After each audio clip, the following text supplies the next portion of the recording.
I want to talk a little bit about the idea of an Ayin Hara. Ayin Hara, loosely translated, is a negative eye. So to understand a little bit, if the eye, a negative eye, has an effect, if Ayin Hara has an effect, and if it does have an effect, what is the source of its effect? And could we protect ourselves against an Ayin Hara?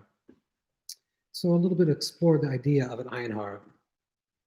Also to understand why we call this negative eye Ayin Hara, which is in the singular, Ayin Hara, not in Ayin Rois, or Ayin Rois, plural. Why don't we call it negative eyes? What is it an Ayin Hara that it's a singular negative eye? So in Chazal, the teachings of the Gemara, we find the idea of an Ayin Hara very clearly. Rav says, the famous teaching from Rav, one of the great sages, the early Amoraim, last of the Tanoim, that he says that 99% of people actually pass away niftarim by Ayin Hara, and only 1% pass away from natural causes, which is the idea that an Ayin Hara has a very strong effect. What is an Ayin Hara? How does it work? We'll understand, but this is what the Gemara says. This is what Rav says. This also has halachic applications, that not only is it a theoretical idea, but it's also related also to practical law, practical halacha. The Gemara tells us about an idea of not standing, that asal adam she'amal lechaver, a person is not allowed to stand overlooking a person's field. The Gemara on Bamitziyah of Zion tells us, because looking at another person's field, Rashi explains, because that will cause an Ayin Hara. That shouldn't affect an Ayin Hara on the field. If you're looking at someone's prosperous field, it will cause an Ayin Hara. This is also brought down in halacha in Jewish law. The Shulchan Aruch also rules like this, doesn't bring the idea because of an Ayin Hara, but says you're not allowed to do this. Same thing also the Gemara in Pesachim, Chavavim Beis tells us with regards to a Metzia, if you find an ownerless object. So the halacha is, the law is that you have to, every once in a while, let's say it's a particular garment, you have to shake it out so it should be undusted and it shouldn't ruin with mold. So the Gemara says that if there are people in the home, other people that are visiting, guests that are visiting the home, a person should not do it when there are guests there. If you find this ownerless object and you bring it into your house and you want to eventually return it to the owner and find the rightful owner. So if there are guests in the home, you shouldn't shake out the garment. Why? So the Gemara brings two reasons, or mishum ayin bishab, or because of the idea of a negative eye, or mishum ganve, or because maybe it'll be stolen. Someone will see this beautiful garment. Will see this beautiful garment, and then eventually maybe come back later to steal the garment. So again, the Gemara mentions this idea. Talmud mentions this idea of an Ayin Hara. So we see that even halachically, standing over another person's field, you can cause an Ayin Hara against upon the other field. Looking at a garment and something that's very beautiful, that people think that, wow, this is a beautiful thing, that can cause an Ayin Hara. So this is something that we see that Ayin Hara, this idea of the negative eye, has also halachic ramifications. It's interesting that the Rambam, who generally dismisses a lot of these more what we'll call metaphysical ideas, and he says these things are not real. So when the Rambam does quote these two halachas, because these halachas in Gemara, so with the first issue with regards to Hezekriya, which Rashi writes that it has to do with Ayin Hara, negative eye, so the Rambam Hilshchenim Per Gimel Vav writes that it has to do with an issue of privacy, not to overlook another person's field, because that will cause the other person to feel uncomfortable to do things that they would like to do in their own field, in their own private property, and to sit and observe them. That itself is the hezek, that is the damage. And the same thing also with regards to the idea of a lost garment that is found and you want to shake it out to just undust it. So the Rambam also writes, in Perek Gimel, Halacha Yud Aleph, the Rambam also writes that the issue is because of Ganvin. So again, he doesn't talk about the idea of Ayin Hara, but more the issue of it will cause others to maybe want to steal this garment in the future.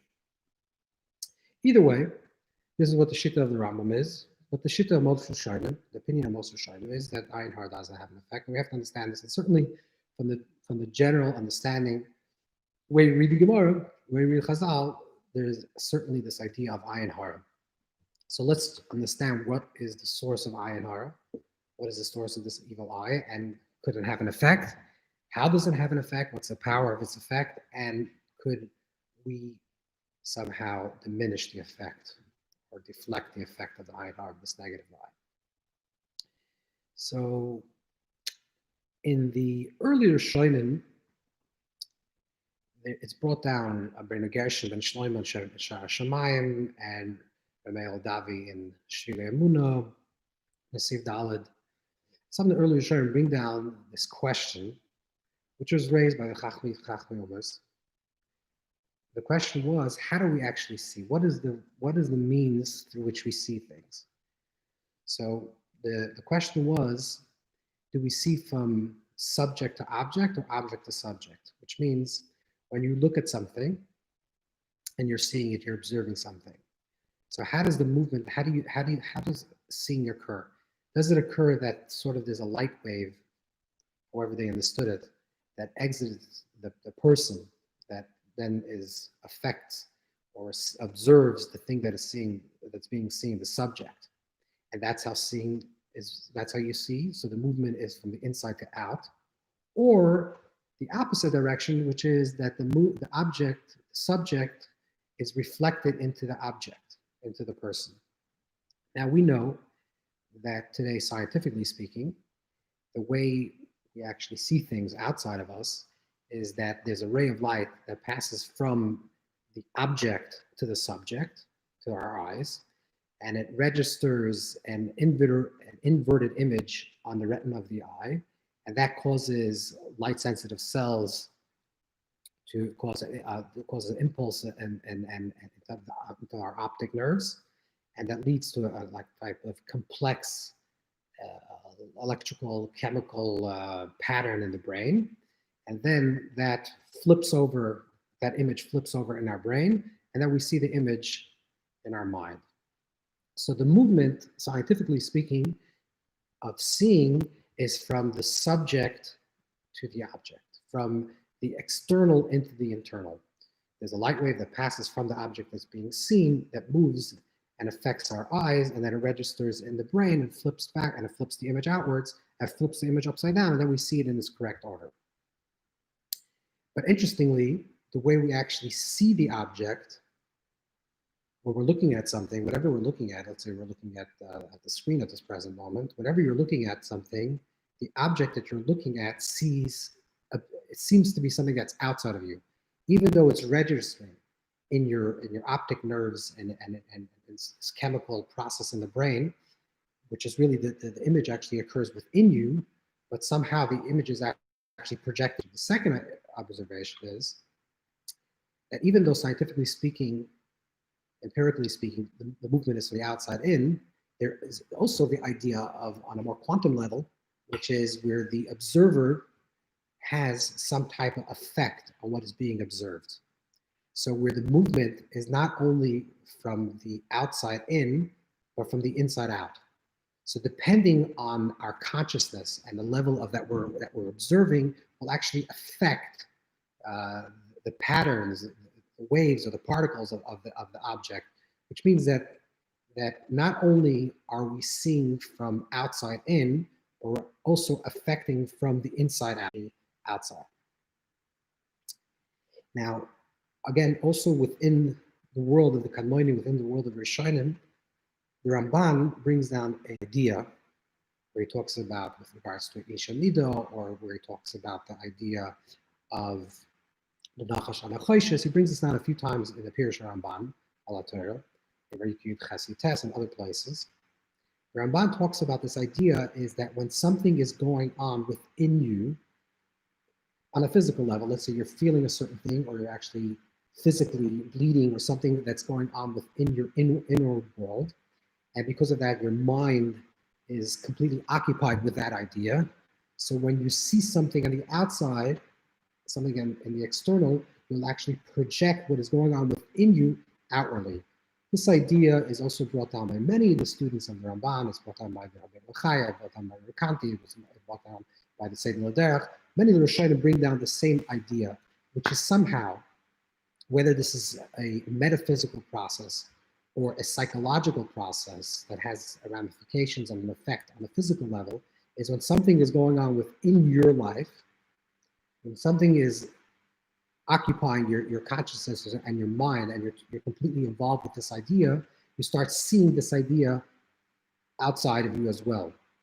And you see it within everything. But more importantly, there's some type of projection, which means that the movement, certainly on a subtle energetic level, is that there's a movement from the inside out. So not only do we not see things the way they are, but we see things the way we are, which means according to our level of consciousness, we observe the world that's outside of us. So when we are, let's say, in a good mindset, we see goodness, and we're in a negative mindset for something else. It could be even because we ate something and it's upsetting our stomach. We actually see the world in a negative place. And if you look at the beginning of creation, where it talks about Hashem creating the world, Vayar Hashem ki tov, Hashem saw that it was good. And the deeper reading is Vayar Hashem ki, because Hashem is good, because Hashem is the Makar HaTov. Hashem is the source of all goodness. Baruch is the source of all goodness. Therefore, Hashem saw good because Hashem is good. And the same thing also, we see good when we are in a good state, and we see bad, we're in a good negative place. The idea is that we are actually also affecting what is being seen. Not only are we seeing the goodness or the negativity within the world based on our level of consciousness, we're actually affecting everything around us, because the movement of sight is moving in both directions. It's moving from object to subject. It's a loop. It's moving from the external to the internal, but also from the internal to external. We're imposing our view, our vision on things that are outside of us. There's a beautiful teaching that the Zohar Chodesh in Parshas Yisro writes, and it's also brought down in Kavayoshem, Perek Beis, and other Svarim, that if you look at the eye, you'll see that the eye itself has 4 different colorings. There's the white part of the eye, there's the streaks of red and the white, and then there's the coloring of the eye, the iris, and which has different colors between blue, green, etc. The letters in the name of Hashem, the Yud Kei Vav Kei. And the Yud, or Keser, the highest level, the transcendent level, the most transparent level, so to speak, the closest to the Ein Sof is like the colorless white part of the eye. And then the streaks of red represents more gvura, restriction, and judgment is the level of Bina, which is breaking down ideas and developing ideas in the left part of the brain, which is the left element. And then there's the different coloring of the eyes, which is blue, green, brown, etc., represents the 6 spheres, which is Chesed, Gvura, Tiferes, so it has all those elements as well. And then the black, or the dark part of the eye is the Malchus, which is the receiving part of it. So when we're looking at something, we're actually mimicking the process of the creator looking at creation. We too, when we're looking, we're not only observing from the outside in, but we're actually projecting from our inside outside, and therefore we're using this quality of our eyes, literally. So this is the idea that there's a possibility for us to look at something and not only be in the effect of what we are observing, but also to affect what we are observing. But the only question is, where does this source of negativity come from? What gives us the power to project negativity? So we're saying that there's an Ayin Tov, that there's a negative eye, and a negative eye means we're projecting negativity towards the object that we're observing. Where does that come from? Where does that cloud come from? Where does that power come from? So we learn about creation, and this is mimicked in the same way that we are created every single moment. We have this continuous process of inhaling and exhaling. So we're constantly rejuvenating and recreating ourselves, which is like the process of giving up our life. Every time we take an inhale, we're refreshing ourselves. So there's a constant a constant movement of inward and outward, of expanding and contracting, of living and dying every single moment. This process replicates itself throughout entire nature, throughout entire creation. And this is really a reflection of the ultimate cosmic process of creation. But we say that Hashem is continuously, the Bara Olam is continuously creating the world at every single moment from new. Then that creation is a new creation.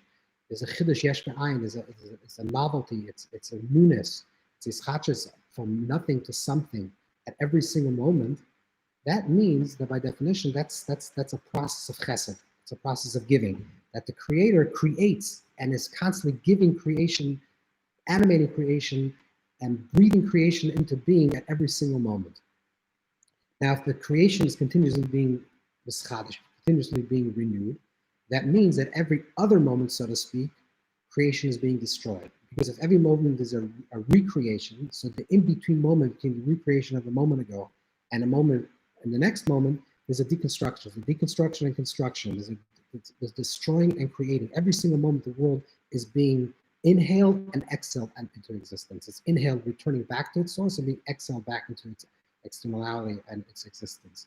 Just like the process of us breathing.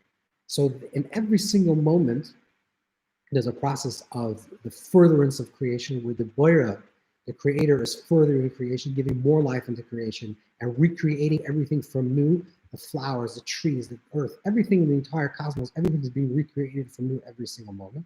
And every other moment, so to speak, is a deconstruction, the destruction of every single thing in order to create something new. So there's a new and the old dies, and new and the old dies. Language of Chazal and language of the Medrash, it's din or gevura and chesed or rachamim, which means that it's the process of giving and the process of returning, the process of giving life and returning life. So the element of chesed, the element of giving, which is the process of creating, that's the dimension of the bracha within the world. That's the blessing. The bracha means something that is continuously expanding. That's the expansion of the universe. It's connected, and the continuation and the continuous process of recreation, that's connected to the blessing element. And then there's the opposite element, which is the destruction element. So essentially, there's really an ayin tov and an ayin hara, a positive eye and a negative eye. And they're two different eyes. One is the right eye, which is connected to the chesed element, the giving element. And one is connected to the left eye, which is the gevura element, the restricting element. So there's the positive eye, which is connected to the process of recreating, the recreation of every moment, the chesed of every moment, the giving of every moment. And then there's the connection, the deconstruction of life of every other moment. So when the Torah tells us, when the Pasuk tells us in Tehillim, Kirega ba'apoy, the Torah tells us that in one moment I will destroy you, or there's rega. And Chazal tell us, the Gemara in Brachas of Zion tells us that there's a moment every day that Hashem becomes angry, one moment of the day, and that's when Bilam wanted to curse, which we'll talk in a moment. Bilam wanted to curse Klal Yisrael. It says that he was able to mechavan that moment. He was able to have intention for that particular moment of the day, and he was a climb that people should be destroyed at that moment. What is the depth of that meaning? It doesn't mean that at every day at 4:58 and 30 seconds, that's when Hashem becomes angry. What it means is that there's a rega in every rega, that there's a moment of wrath, which means because every moment has that process of a meschadash b'tuvei, that every moment is a recreation, which is the giving moment of every moment, that every moment is being recreated. So every other moment has the element of the deconstruction.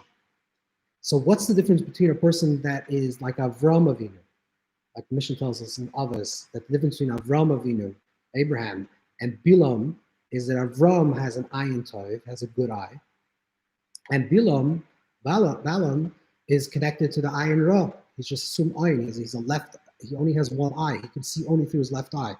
What is the difference? That Avraham is v'yehi bracha. Hashem tells Avram, "Lech lecha ma'aretz," go from the land, and v'yehi bracha, and you're going to be the source of blessing. And like Rashi brings on the name of the Medrash, that Hashem says that you are going to have the blessings, just like I had the blessings up until this point. Hashem says, I am the creator that's giving, constantly giving to the world, to sustain the world, to create the world, and to give to the world. Now this blessing I'm giving to you, v'yehi bracha, you are going to be the source of blessing. What does it mean that you're the source of blessing? You are going to be connected. You're connected to the ayin toiv, to the good eye. And because you're connected to the good eye, toiv ayin hu yivorach. A person that has a good eye is the source of blessing. Therefore, the person that has a good eye should give a blessing. Because having a good eye means that you're connected to the right eye, to the eye of chesed. What does it mean you're connected to the eye of chesed? You're connected to the flow, to the expansion, to the kindness, to the giving of Hashem's nature that's giving this world, that's creating this world, that's sustaining this world, that's prospering this world. This is the element of the chesed. So a person has a toiva within creation. And because of that, he becomes a source of blessings. What does it mean becomes a source of blessing? He's a person, or she's a person that constantly gives blessings because they're part of the flow of giving in life. What is the opposite of Yehi Bracha? Who's the opposite of Avraham Avinu in the Torah? The opposite represents Zugos, which is duality and separation. So it's the world of Shaden and the negative force, opposites from the world of unity and connection. So the Gemara says that that's scrupulous, or someone that really cares about these things, loosely translated, it has an effect on them. And someone that does not care about these things, it doesn't have an effect on them.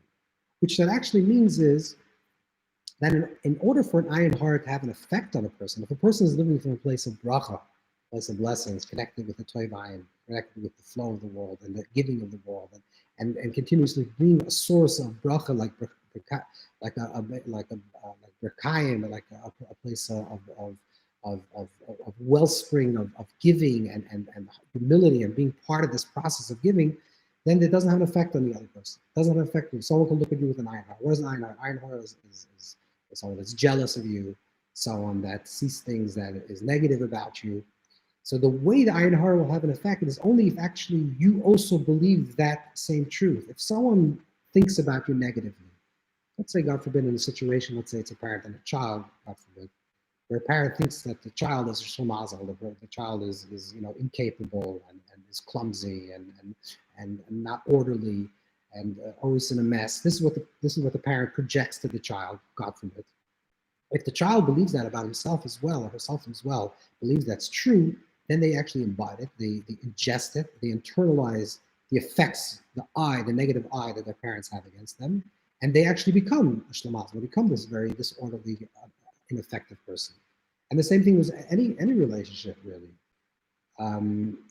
If someone thinks a certain thing about you and then projects that onto you, sees you in this way, if you also believe, and even a very small level, that it's actually true what the person thinks about you, that negativity of the other person sets in very deeply into your consciousness and actually becomes and ferments and becomes your identity.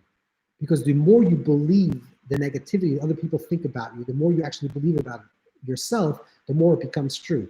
It's almost like a self-fulfilling prophecy. If you don't believe in it and you completely reject the other person's Ayin Hara, then it has zero effect on you. This is why Chazal tells us, the Gemara tells us in Brokenness, the Gemara 55b, the Gemara says that if a person wants to protect themselves from this negative force, from this Ayin Hara, so what they should do is they should put their right hand, the right thumb into the left palm, the left thumb into the right palm, which means that they're basically creating a circle around their body, which is like conceptual protective space that they're creating around their body. And therefore some people later on do this idea of the red string, whether it has a good source or not, but there is some sources of this and others. But the idea is really to create a protective space around you, a conceptual protective place around you. The Gemara says, this person should say, no, Mizard Yosef, I come from the seed of Yosef. No Yekatzon Yosef, the old Klal Yisrael is called the children of Yosef. I come from the biblical character Joseph, Yosef, and therefore an Ayin Hara has no effect on me. Yosef has no Ayin Hara, it has no Ayin Hara.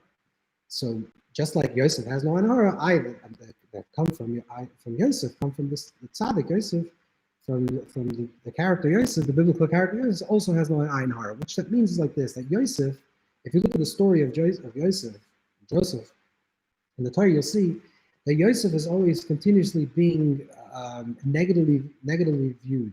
His brothers first don't believe in him. The brothers call him a dreamer. He has grandiose dreams. And obviously Shomer Sadover, his father really knows this is true.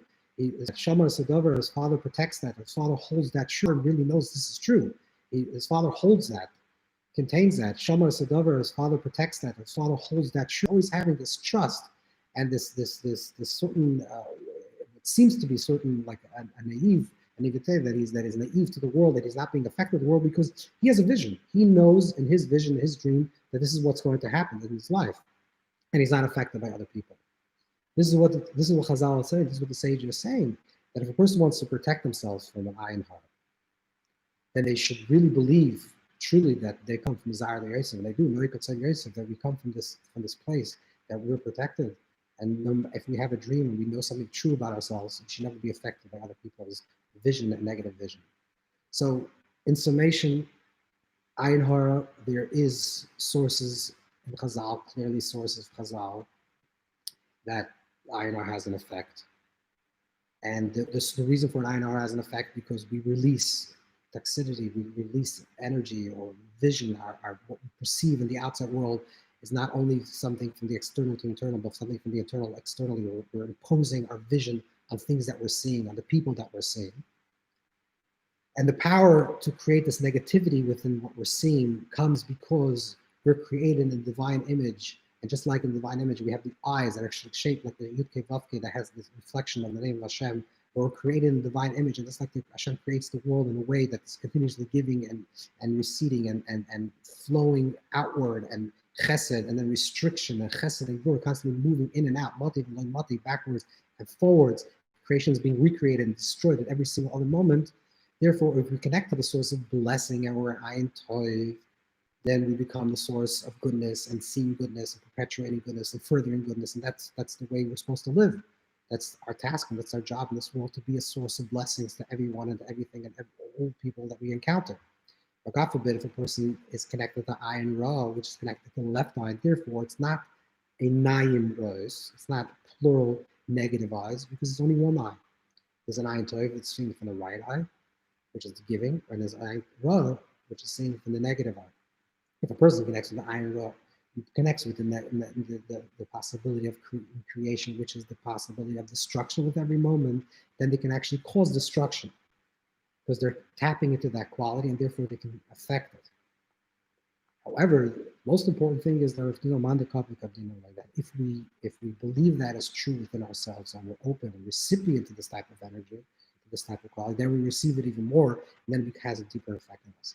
And the less we believe in it, the less an effect it will have on us. Because we come from Zar Yosef, and therefore we have no Ayin Hara to be shown upon us.